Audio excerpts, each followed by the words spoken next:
than what happened to me in my senior year of high school. I remember it like it was yesterday. It was a warm spring's night in mid-March, just a few days before my 17th birthday. I was taking a shower after soccer practice when I noticed something very unusual. As I rinsed the shampoo from my flowing brown hair, something didn't feel right. I opened my eyes and I was shocked by the amount of hair that was in my hand. I couldn't believe it. What was happening? The next morning, I woke up to a pillow full of hair. Now I was starting to worry. I was afraid to even run my hands through my hair, and as I carefully coiffed my morning dew, I noticed a quarter-sized bald patch appearing just above my left ear. This wasn't normal. I was healthy, or at least I thought, and hadn't been subject to any major recent stress. I couldn't figure it out, and neither could the doctors. In just a few short weeks, all the hair on my head was gone. So too were my eyelashes, eyebrows, and all of the hair on my body.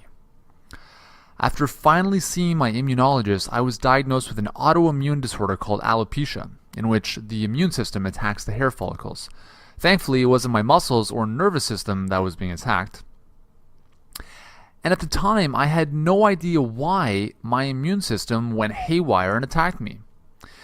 My mom even took me to doctor after doctor only to be told that there was nothing we could do other than inject cortisone into my head. No thank you. We also went to a Chinese medicine doctor who prepared a nasty tasting concoction of barks, bitters, and who knows what else for me to take. I tried lotions, acupuncture, and scalp massages. Still nothing worked. None of these professionals ever hinted at the fact that maybe, just maybe, my diet was at the root of this problem. You see, my diet from childhood all the way through adolescence consisted of breads, cereals, dairy, pasta, and processed foods.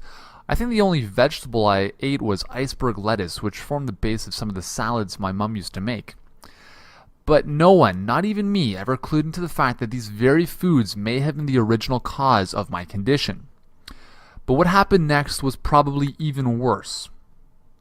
I had to go back to school looking like a completely different person. What would people think? Would I be made fun of? Would they laugh and point at me? I was scared.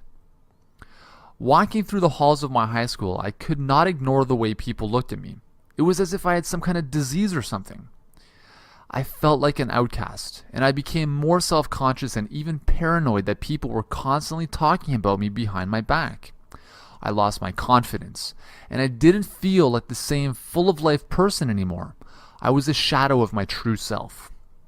And although the hair loss and all the struggles that came along with it were bad, what I personally found worse was that I had no energy, ever. A lack of energy that I would later discover was directly associated with me losing my hair. Who would have thought? Fast forward a few years. I was playing professional soccer in Europe, pursuing my childhood dream, but I couldn't figure out why I was so tired all the time. I was training twice a day, but getting plenty of rest, and still my body was beat. I was stiff, sore, and drained. I had no idea what was going on. My exhausted body demanded naps every afternoon just to get by.